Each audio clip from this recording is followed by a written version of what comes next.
All right, I guess we'll get started. It is the top of the hour, whatever time zone you're in.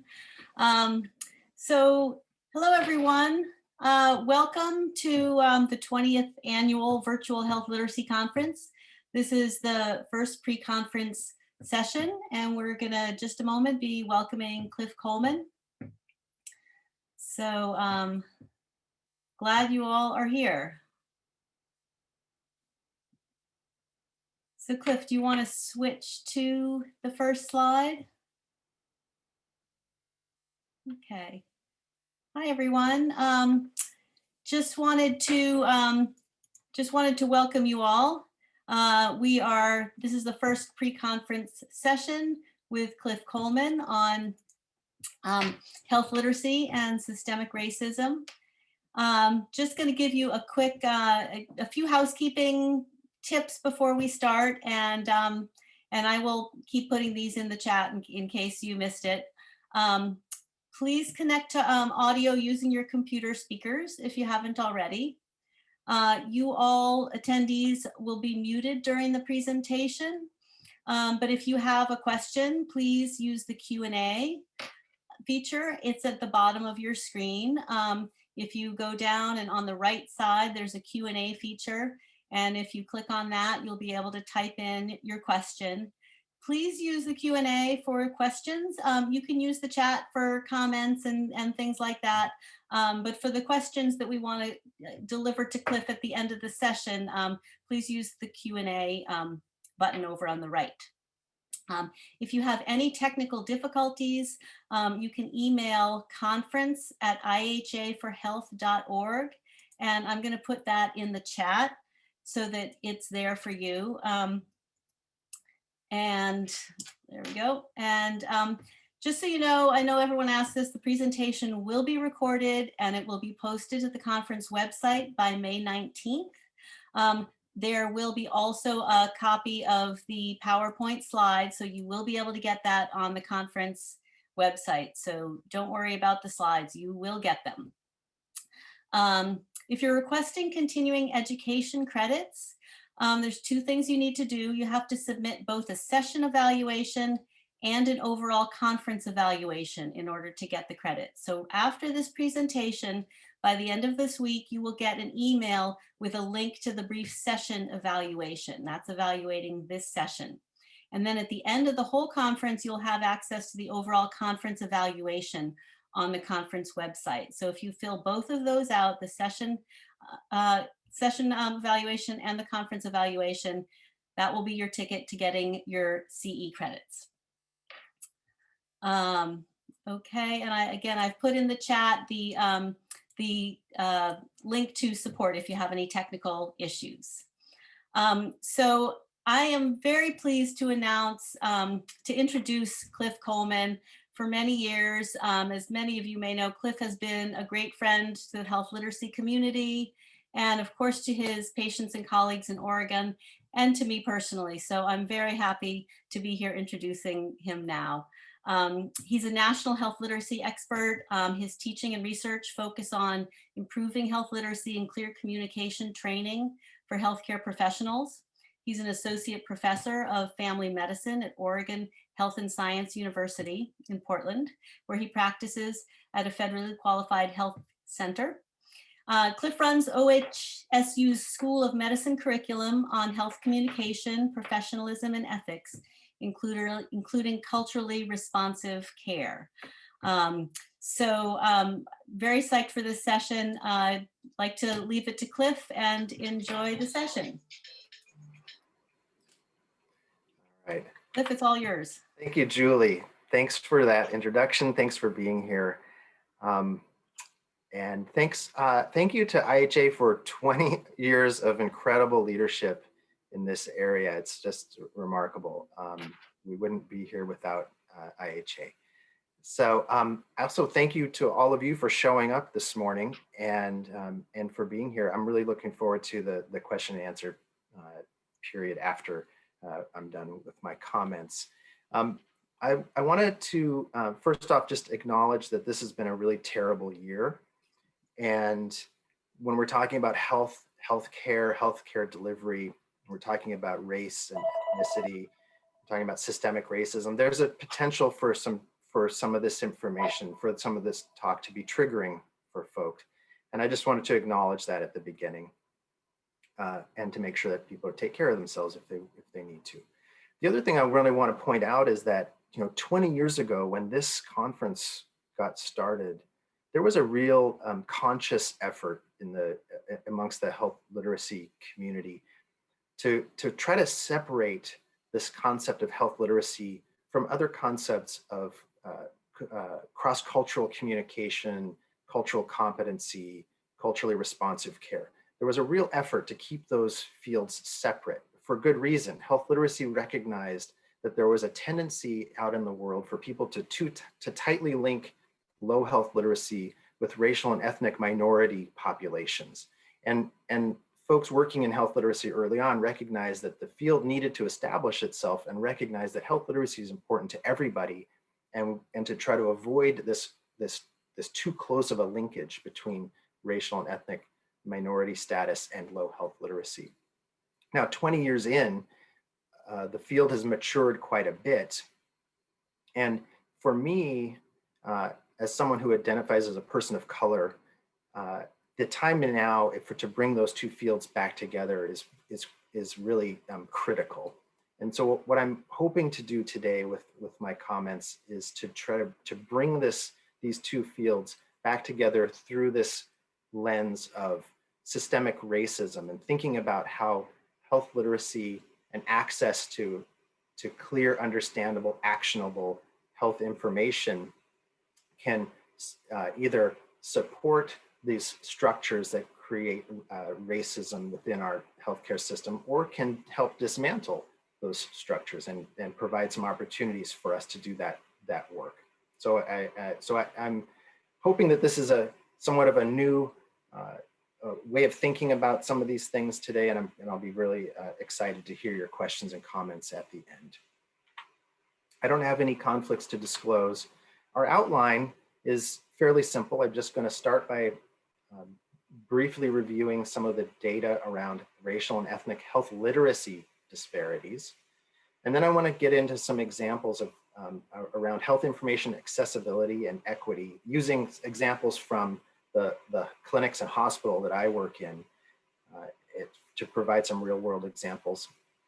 And then I wanted to bring us back to an older notion around universal precautions for health communication, something that many of us or many of you will be familiar with, but I'm hoping that we'll look at it through this lens of health equity and racial and ethnic justice as a way of helping to dismantle some of the systemic racism that I'm going to hopefully outline for us this morning.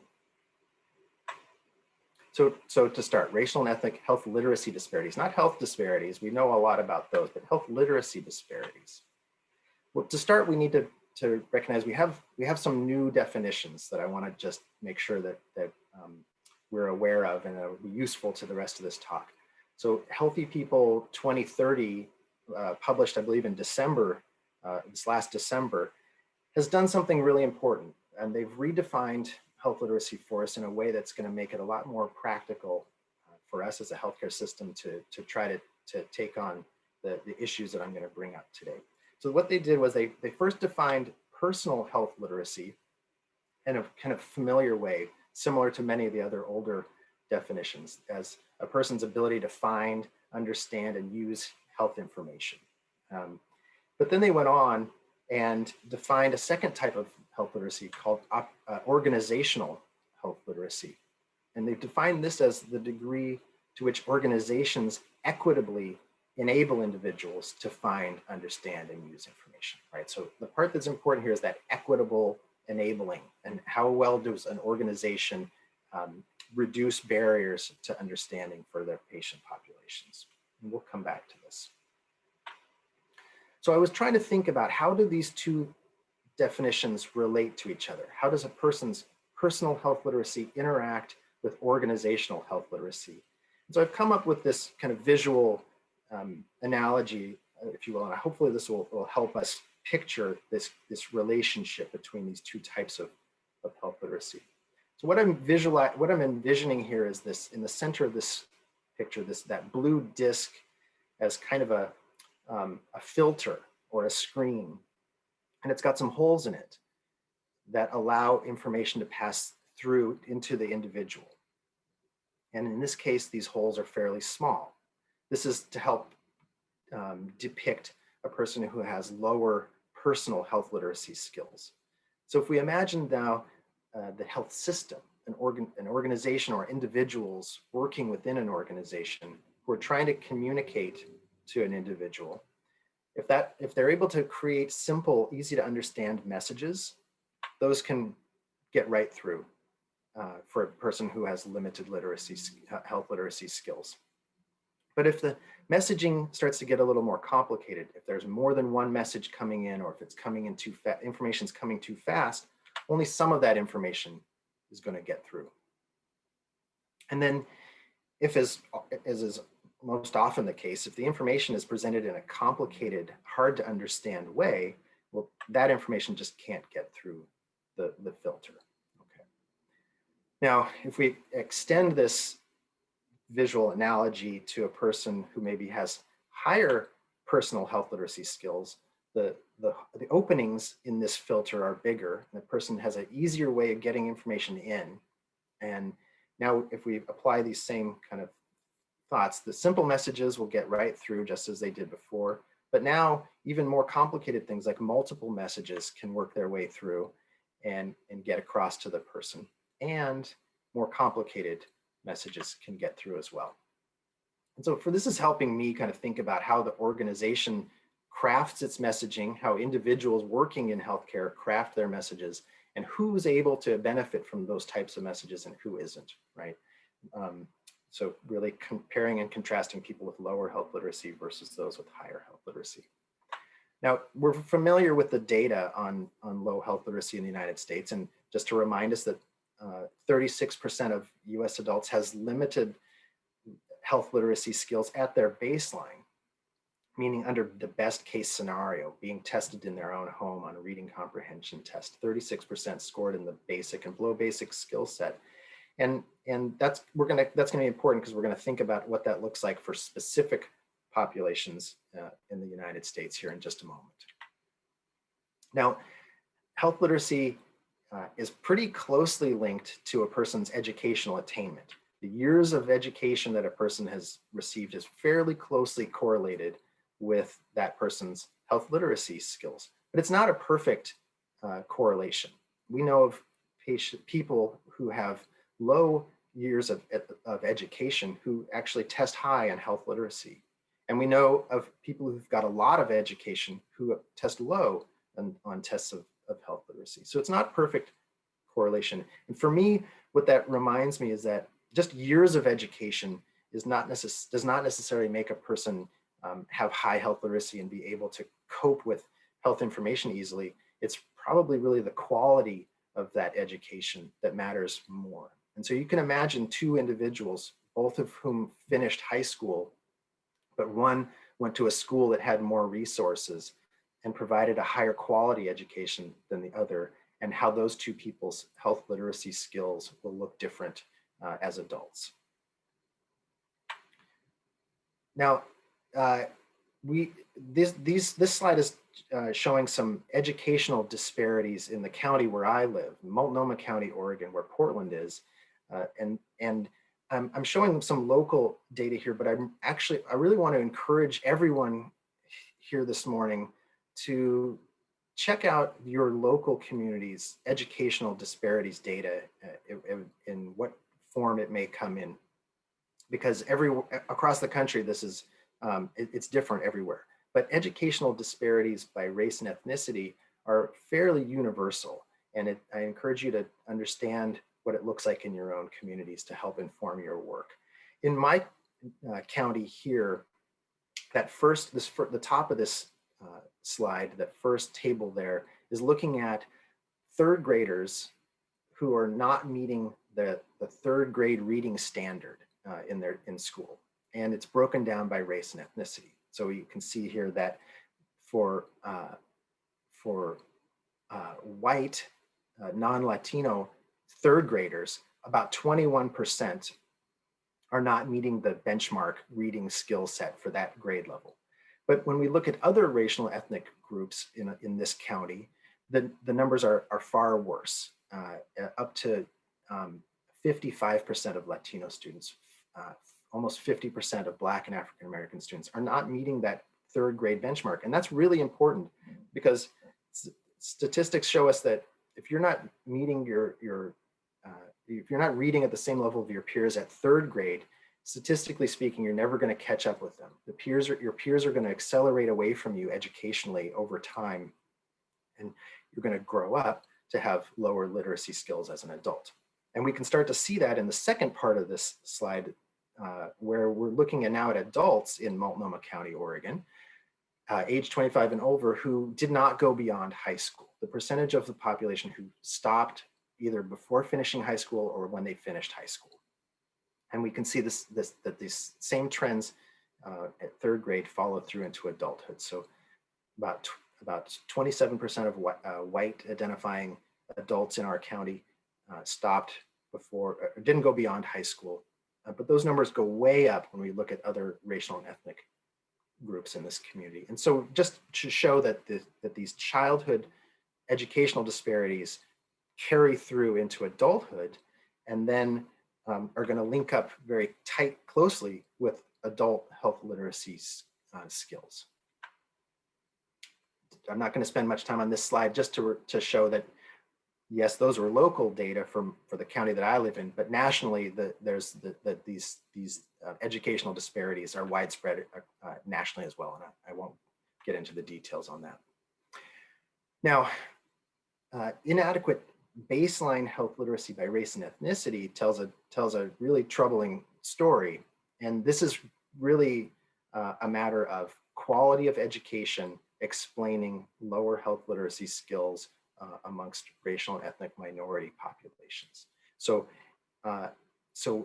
when we break down that 36% of all US adults who have basic and below basic health literacy skills, when we break it out by race and ethnicity, we see that about 28% of people who identify as white have limited literacy skills, but those numbers go way up amongst Black, African American, American Indian, Alaska Native, and people identify as Hispanic.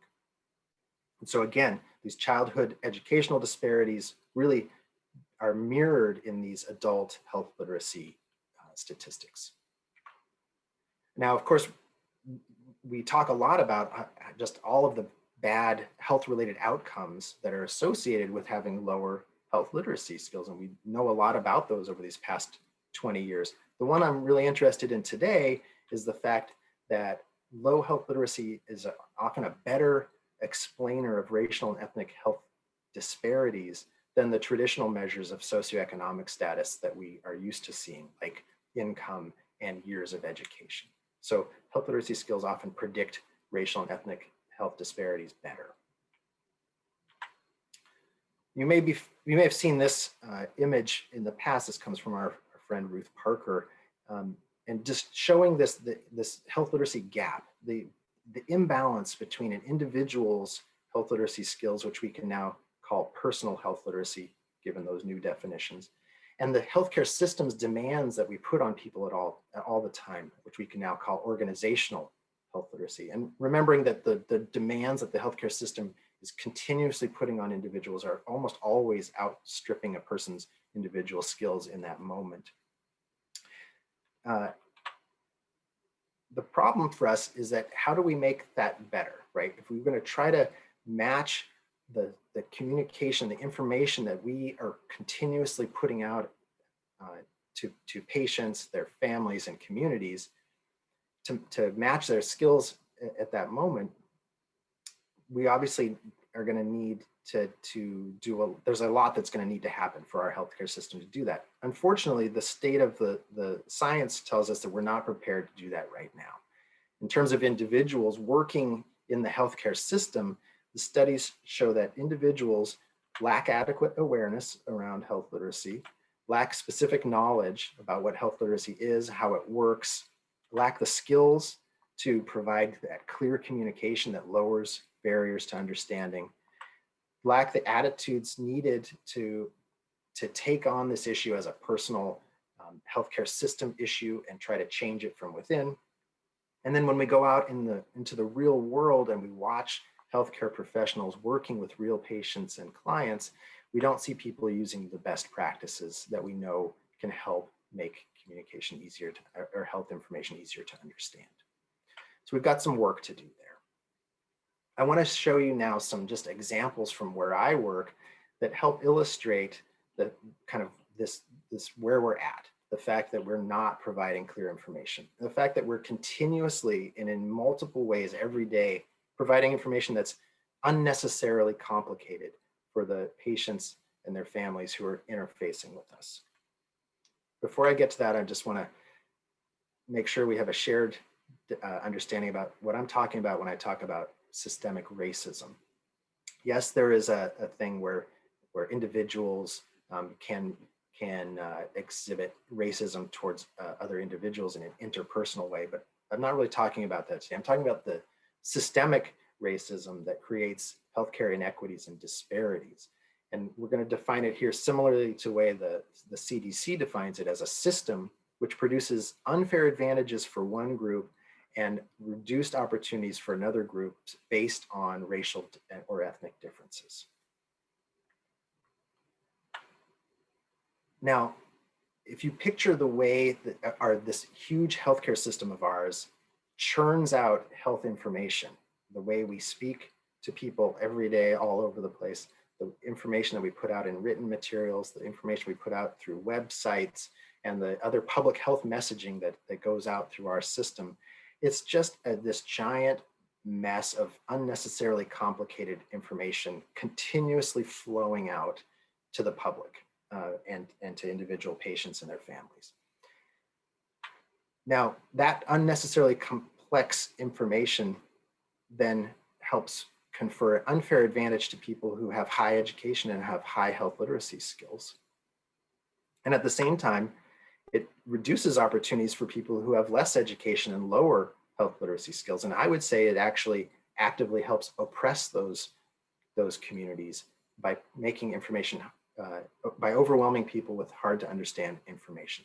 Those communities, as we've already seen now, are often Black and brown communities, whereas people who have an easier time benefiting from this flow of complicated information tend to, on average, come from white communities.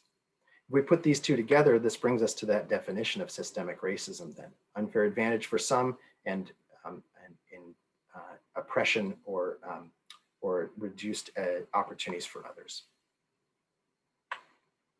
Now, so let's bring it down to some examples of how information can be used to separate communities. The way the complexity of information can allow some communities to thrive and some communities to be literally oppressed in terms of health. So thinking about type 2 diabetes is a good model disease for us because it's so complicated. Right? A person with type 2 diabetes has to think about what they eat, how much they eat, and when they eat. They need to think about exercise as a form of managing blood sugars and potentially other complications. They need to think about their medications, which often are multiple. They may be pills, and they may also be injectable medications that need to be timed in a certain way and taken in certain ways. Need to be able to think about monitoring their blood sugar, so testing blood sugar. I'm going to come back to that one. Manage symptoms, prevent complications, keep up with screenings and surveillance, and all the while managing what some call diabetes fatigue. The fact that just doing all of these things day in and day out is so tiring. Now, every one of these bubbles that I'm showing here contains a lot of really rich health literacy demands and requires a lot of skills to manage. Every one of them do. And I'm just going to call out one of them, this idea about monitoring blood sugars. Right? So a person with type 2 diabetes may need to be able to test their blood sugar by using a device to prick their finger, get a drop of blood, and test the blood sugar at any given moment. Here's a screenshot of an owner's manual for a machine that tests blood sugar. And this machine is called a glucometer. And it's a little plastic handheld device. The person would use a little tool to prick a finger, get a drop of blood, put it out on a little piece of plastic and stick it in this machine. And the machine will automatically read how much sugar is in that drop of blood. And it's useful for patients to help manage their diabetes. Now, I don't want to pick on this particular manufacturer of this glucometer. There are a bunch of companies who make these, and they all have similar user's manuals. But I wanted to point out that this user's manual is 33 pages long. It's a 33-page booklet on how to test your blood sugar. None of those other tasks that a person who has diabetes needs to manage, just to know how to test your blood sugar. So imagine you're a person with lower health literacy skills and you open up the box with this machine in it, and the booklet is 33 pages thick, and how intimidating that can be. And this one piece of health, this one tool for health information, this one booklet, then suddenly can become a barrier to access to health. And who does it allow access to, and who does it shut out from access to being able to take care of the disease, right? Patients and communities with higher health literacy might do just fine with it, but people and communities with lower health literacy skills may be so intimidated by the size of the booklet, they don't even attempt it. And think about those ramifications then that are down the line from there in terms of managing diabetes. So there's one example. Here's another example. This is a screenshot from a website at my hospital. This is a screenshot that someone might, a screen that a person might engage with to use a thing we call MyChart, which is a patient portal you may be familiar with, where patients can log in into a secure portal and see some of their own health information, and see their lab work, and send secure messages through email back and forth to members of their healthcare team. And this screen is one you might find if you're having trouble logging in. It takes you to this screen. I just took the text from this screen and to see what it would look like, I plugged it into a free online readability calculator. Now I know that readability calculators are very limited in their usefulness, but just as a starting point for us, two of the measures that this readability calculator came up with estimated that a person would need somewhere between 11th and a 13th grade reading level to be able to get through this text and understand it easily the first time. So automatically, this may be creating a barrier for people with lower literacy skills. And again, communities with lower health literacy skills, which we now are seeing tend to be communities that have had lower quality education, and that is linking now with racial and ethnic educational disparities. And so you start to see how this one website now is allowing access to some communities perhaps, and holding and keeping out others, and who is benefiting and who is being oppressed by this. And there's no reason why this couldn't be written at a 5th to 6th grade reading level.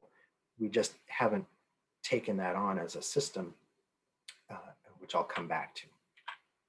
One more example. This is a hospital discharge summary. So if a person's been in our hospital or in any hospital and is getting ready to leave, they're going to get a packet of papers that include some summary of what's happened to them and what they need to do to take care of themselves. And so this one was a patient of mine.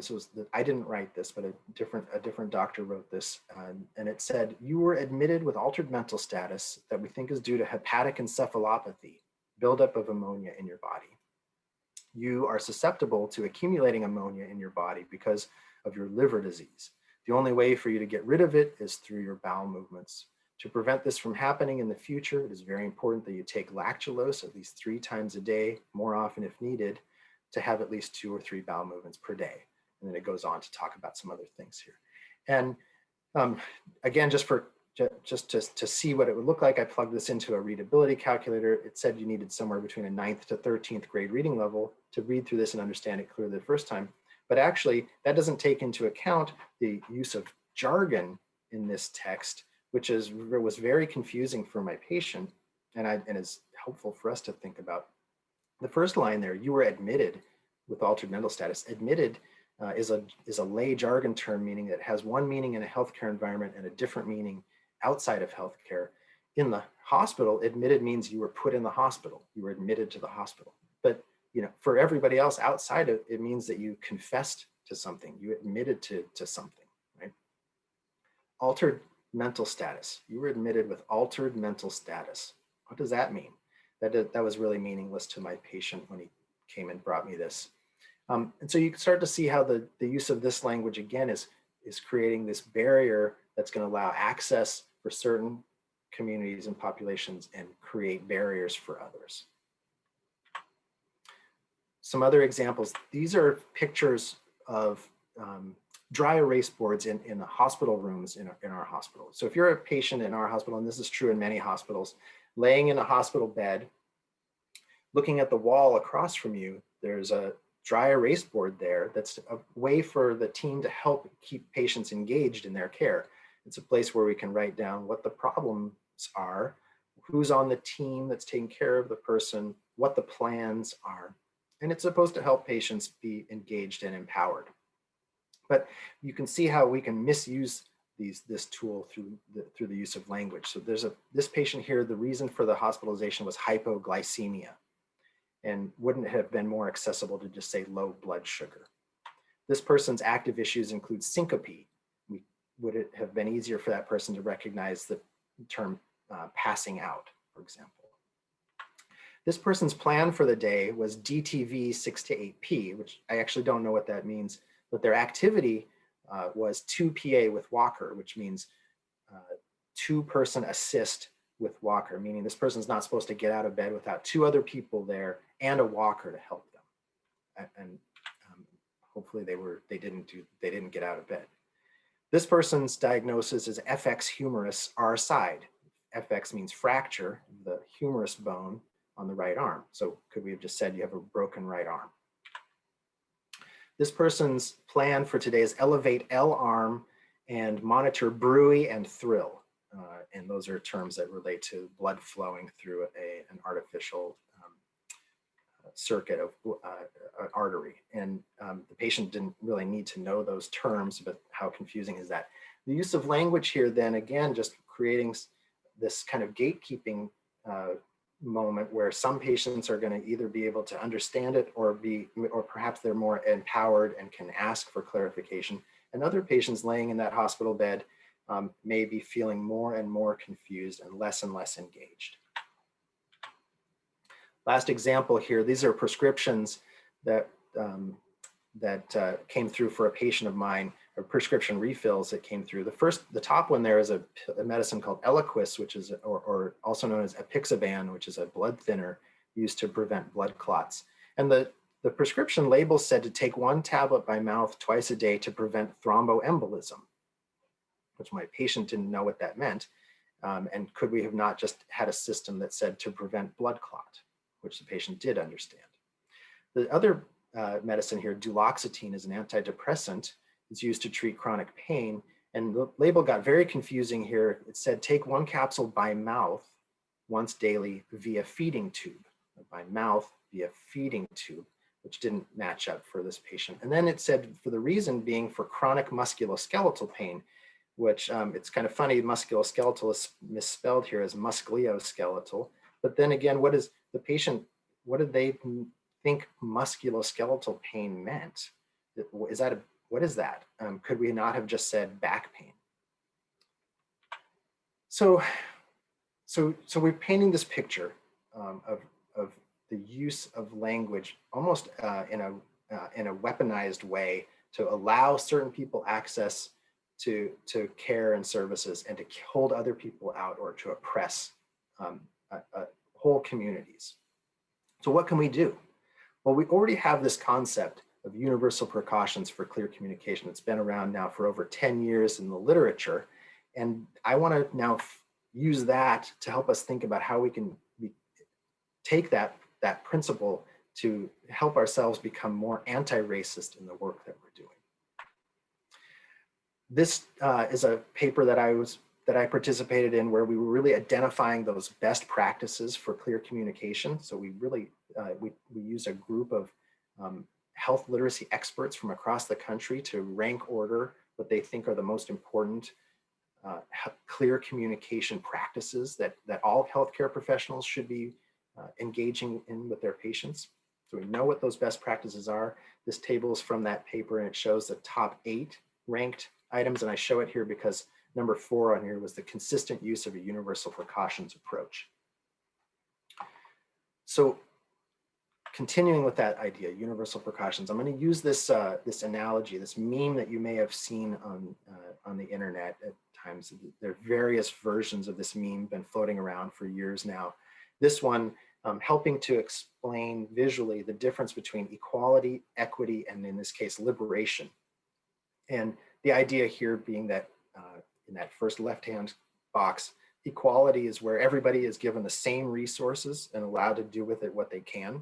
So everybody got the same size crate to stand on here. And as you can see, some people in society who have more privilege and are able to take good advantage of that, but other people who, given that same opportunity, can't take full advantage of it.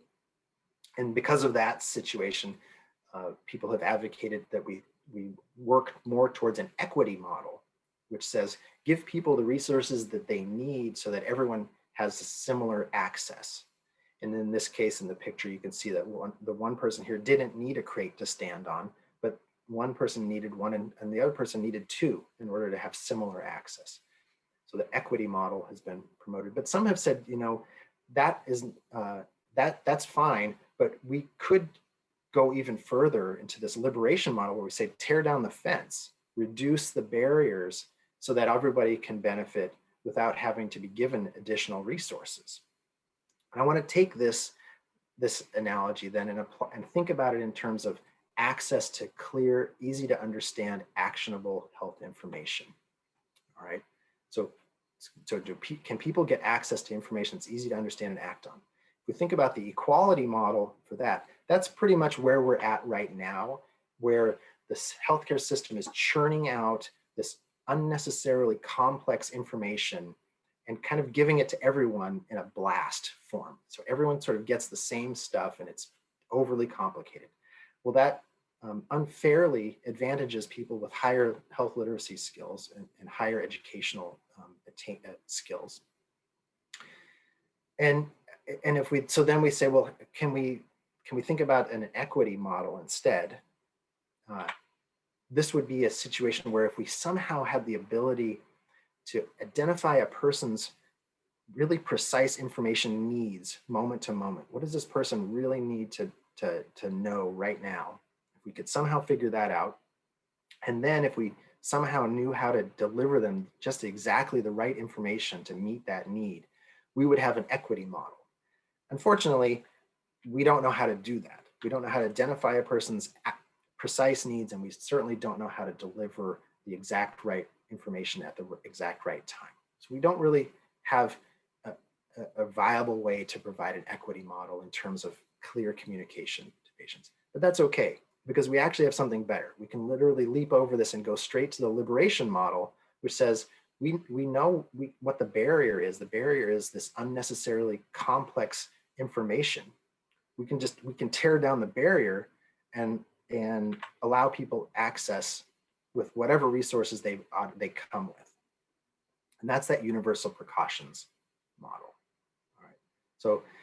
So to kind of flesh that out a little bit, this universal precautions idea, here's a picture of the Agency for Healthcare Research and Quality's Health Literacy Universal Precautions Toolkit, which has now been around for over 10 years.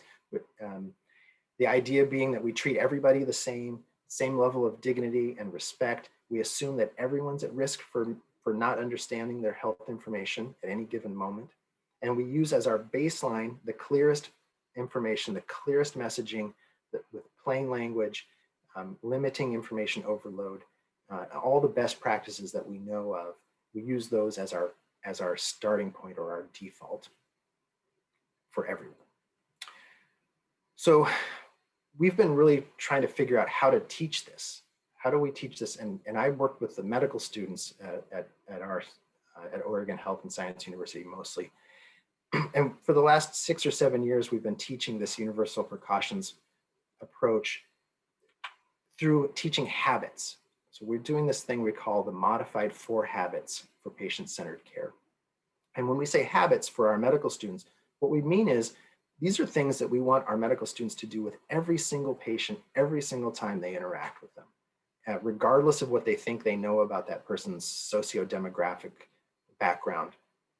And so the 4 habits are, the first one is around just relationship building. The second habit is around agenda setting and making sure there's a shared agenda for any encounter. The third one is really about clear communication. And it keys in on primarily avoiding unnecessary, complicated medical jargon and avoiding information overload. Those 2 specific skills. And remember, this is doing this with every patient every time. The fourth habit is around making sure that we've communicated clearly by summarizing, eliciting patients' questions, and using teachback. And so if we make these habits, this is our way for us to promote a universal approach. And we hope that will work. That we have not, that we don't have studies yet to show how well this is working, but anecdotally, I think it's working quite well. Now, I'm going to switch now to this concept of compassionate communication briefly. I'm just really thrilled to announce that it's starting in July. I'm going to be moving into a somewhat different role on campus here at OHSU, moving away from some of my clinical responsibilities and moving into a new chair position for compassionate communication, where we're going to be trying to really transform how we teach all of the healthcare professionals across our entire university and the state of Oregon. Compassionate communication for me starts with information having to be easy to understand, clear from the outset, like we've been talking about. It needs to be delivered with empathy, with integrity, honesty, respect, dignity, and always through a lens of cultural humility. But really importantly for what we're talking about here today is that communication always needs to be in the service of equity and justice. And that's the part that's just been missing for us. And what I've been hopefully been outlining for you here today is that we are, as a system, are delivering health information that is not supporting equity or not supporting justice, and in fact is creating divisions along racial, ethnic, and other lines that is creating a systemic racism that we now can start to recognize and try to dismantle. So what do we need to do? How are we going to do this? I believe we have all of the tools we need. I think we have everything we need. We've had a national action plan for health literacy for the last more than 10 years now. We know about the 10 attributes for a health literate organization and what an organization might look like. We now have Healthy People 2030 targets to work towards. We've already identified what the best practices for clear communication ought to be and what those things that we should be teaching all of our healthcare professionals are. And we've got a robust toolkit that can help us make these organizational transformations in many ways. We just haven't, as a system, taken this on and had the will to make this kind of systems level change. And there's some reasons for that. So what's missing? The reasons I think are, A, there's been really no legislative mandate for any of this. There's no legislation where I work that says that we need to be teaching clear communication skills to our healthcare professionals. There's really almost no financial incentive for big organizations to take this on. If you in the United States, where healthcare is delivered on a fee-for-service basis, if patients become too knowledgeable and too empowered and are really good at taking care of themselves, that just means that the system is not going to see them as much and the system is not going to make as much money. And so the system is not really incentivized to try to make that better. And we are really lacking some outcomes studies. So we don't have any studies right now that say, if I train this group of healthcare professionals in clear communication skills, that their patients are going to have better health outcomes. We don't have that, that evidence for that at this moment. Well, I'll leave us with this final thought, and then we'll open it up to some questions. There's this thing of this cycle that's well known about how poverty and education and health are linked, right? So you can easily imagine how living in poverty reduces education, and how those two things lead to poorer health, and then how poorer health leads to trouble achieving higher degrees of education, as well as higher socioeconomic status in terms of income. And so poverty, education, and health kind of tend to feed off each other in a cycle. And how can we break into this cycle? We in healthcare, I think, now can find a place where we can start to undo some of this by focusing in on organizational health literacy. If we can reduce the unnecessary complexity and make all health information easier to understand for people who are most vulnerable, those folks can start to take more control of their health and health care and start to experience more wellness, and can help. That's an important foundation for getting out of some of this cycle. So I'm going to stop us there. I'm going to hand it back over to Julie to help with some questions and answers. And I appreciate your attention. I'm looking forward to a little conversation here. Okay, great. Thank you so much, Cliff. That was awesome. And we have some really good questions here. Just want to let people know, if we don't have time to get through all of the questions, we might see if maybe Cliff could answer some of them on the health literacy discussion list, in the next few days or so. But we'll start and see what we can get through. First question, Cliff, with an apology for the insensitivity, is just that you said you identify as a person of color, and if so, could you tell us what race or ethnicity you identify as, and have you experienced racism during your life? Do you think that a presentation like the one you're giving is best done by a person who has experienced systemic racism? So I'd like to hear about that. Sure. My family is half Black, half white. I present fairly racially ambiguous, I would say, when I work in the hospital and in healthcare environments where people of color are underrepresented. I'm oftentimes not assumed to identify as a person of color. And so I've experienced those sort of microaggressions in that sense. The question is interesting. Do these kinds of presentations need to be presented by people who identify as a person of color? Clearly not. Everyone needs allies. But that being said, in our educational environment here at Oregon Health and Science University, our students do sort of expect that this type of information come from faculty who identify as people of color, which is hard because we have a very small minority faculty. And so it's an interesting situation, and I don't know if I have all the answers there, but thank you for that question. Okay, great. And so we realize that level of education in health literacy there's not necessarily always a direct correlation, but what about the role of people with disabilities and conditions like ADHD, dyslexia, and language and cultural barriers, and how does that affect the correlation with health literacy levels? I think it's a vastly understudied area. I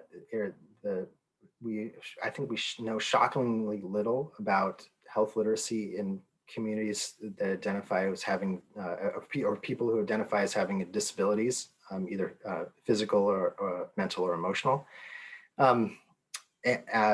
And so, I would suggest that that if we consider low health literacy to be an across-the-board condition for all people, and we recognize that any of us, I'll take myself as an example, if I'm coming to you for healthcare and I'm under stress, my baseline high health literacy skills can go way down. If I'm hurt, if I'm feeling sick, if I'm worried, if I haven't slept well, right? So if we think of that, all of us are at high risk for misunderstanding. And then we look at the educational disparities that people with disabilities may be experiencing that may compound it even further. So I'm not sure if I really answered your question, but I think it's an area that has not received adequate attention. Thank you, Cliff. So another thing is, let's see. Yeah, someone asked if there are studies that actually show that low health literacy is maybe a better explanation for racial and ethnic health disparities than other factors. Yeah, there are studies that have shown that, and if you just Google health literacy and health disparities, you'll start to find articles that are showing that. Basically, the traditional measures of socioeconomic status, excuse me, of years of education and income, or those are the traditional measures. Studies that have looked at both of those, but then have also measured the health literacy of the population that is being studied, have found that the health literacy skill score is a better predictor of the disparities that they've seen. And so there are a number of studies out there. I'd say it's not common enough. Anybody who's doing epidemiologic research who is able to measure health literacy scores of the populations they're studying should be doing that to help us provide a stronger evidence base for this. Okay, great, thanks. Let's see. Yeah, someone asked, so you gave the example of the glucometer manual. And the question is, how do they make the instructions so that people can understand them and they protect the company from liability? Right. So people, so I'm not a person who produces a lot of written materials. And so other people may be able to speak to that. But I think what we see, some of the most successful approaches to this are, if you need to produce something in writing, produce it in two formats, if you like. One that's the real easy to understand piece that maybe comes first, and then that maybe that same thing, but said in the more technical way that you want it to be, that covers the liability concerns secondly, and then and then orient the person to the fact that there's these two versions of the same thing and let them choose. Great, thanks. Let's see. Also, someone asked, this presentation is clearly for people in healthcare settings, and in what ways can this be adapted, this information, to public health settings, and have you ever given this in public health settings? Yeah, I'm a public health person. In addition, I'm a clinician, but I really come to my work from a public health perspective in a lot of ways, and I think this is directly applicable to public health messaging. Public health as a generalization seems to understand clear communication messaging better on average than most clinicians do, but we still encounter lots and lots of really well-meaning messages crafted from public health practitioners or professionals that are missing the mark, that are either confusing or hard to understand. And so I think that it applies equally across those settings. Yeah, that makes sense, Cliff. Also, while we're talking about actually creating materials that are easy to read and more appropriate for people with different literacy levels, what can you say to, in an organization, there's different departments that produce their own information for patients, and people have different levels of writing in plain language, different budgets. And then also, back to the disabilities question, you need different formats, video, braille, things like that. So how do you manage that as a health center and make sure that you churn out the right materials for patients? Mhm. You know, I think we know how to do it. We may not be hiring the right people. You may need to hire literacy experts. Again, as I mentioned earlier, though, that sort of will or the incentive there has been missing, and big, or I wouldn't even say big, healthcare systems haven't really seen the need to do that, right? If you're an organization and you've got a lot of highly skilled people working for you, who care a lot and are providing the best care that they can, you might feel like you've done your job. And uh, and I think the attitude traditionally has been, we're going to do this work as well as we can. Some people are going to be able to benefit more from it than others. We know that, and that's just how it's going to be. And I think maybe organizational leadership has not sort of seen this issue in the way that we've framed it this morning, as an equity issue, as a systemic racism issue. And perhaps if they were to start to see it from that different perspective, and maybe in the current climate that we find ourselves in over the last year and a half or so, year, they may be more interested in that. They may start to recognize a need there.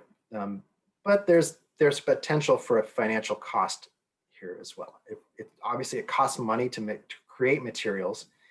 And if you don't have people who know how to create easy to understand materials, you're going to either have to train them to do that, or you're going to need to hire people who can do that for you. In terms of accessibility, like you talk about, if people need materials in different formats, and I'm thinking specifically about high quality, easy to understand written materials in multiple languages, there's a cost involved there, but it's really the right thing to do. And I think maybe organizations haven't necessarily been pushed into taking that on. Okay, thank you, Cliff. Do we have time for one more question? Then we'll close it out. One more is, can you speak to the effectiveness of tools like patient advocates, navigators, doulas, in helping people to understand information? How do those fit in? Yeah. Obviously, those have been really vital for lots of people, and have and actually have some demonstrable successes, right? If you study what outcomes look like when you use patient advocates, people do better. For me, I'm glad that those options exist. It kind of goes back to that equity model, where you're kind of giving a person the resources they need to have equal access. Remember, so the picture of one person didn't need to stand on a crate, one person was standing on one crate, and another person was standing on two crates. You're giving people those tools. I think it's a kind of a Band-Aid, right? Or it's kind of a workaround to a solution that really we could fix systemically by removing the barriers, right? And the need for special services. So I would like to see us, I think we need those programs now. They fill a vital role. I would love to imagine a world where a person didn't need a patient advocate or a navigator to help them, where the system anticipated their needs and reduced barriers at every step of the way, and did that automatically. But that's a lifetime of work for most of us to get to that point, I imagine. Yeah. Okay. Thank you so much, Cliff. I think we should probably stop there. So I know we didn't get to all of the questions, but I want to thank you all for asking them, and we'll see if maybe Cliff can answer some of them perhaps on the health literacy discussion list, which you can get to through the Health Literacy Solutions Center site. The address here to learn more about the conference, hlc.ihaforhealth.org.